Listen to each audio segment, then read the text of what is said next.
ख्वाजा आसिफ साहब ने चंद रोज़ कबल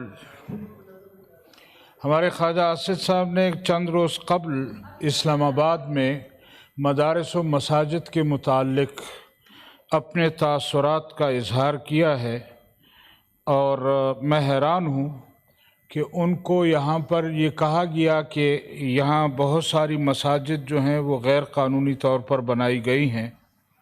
नंबर एक तो वो ये है कि अगर मस्जिद के मुताल्लिक़ ये किसी भी दारुल-इफ्ता से किसी भी उससे फ़तवा ले लें, जहाँ एक मरतबा मस्जिद बन जाती है फिर उसको गिराया नहीं जाता। और ये तजर्बा इन्होंने यहाँ एक मस्जिद पर किया भी, लेकिन फिर दोबारा उसी जगह पर दोबारा मस्जिद बनाने का ऑर्डर भी किया है जी। दूसरी गुजारिश ये करनी थी कि क्या ख्वाजा साहब को सिर्फ मसाजिद व मदारिस गैर कानूनी नज़र आ रहे हैं?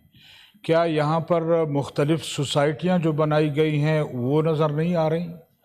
क्या मुख्तलिफ़ मार्केटें जो बनाई गई हैं गैर कानूनी तौर पर वो नज़र नहीं आ रही? तो ज़रा होश से काम लें और सिर्फ़ अपनी ज़हनी गलाज़त जो है वो अपने तासुरात के ज़रिए से यहाँ कौम के सामने रखते हैं, ये बेहतर नहीं है।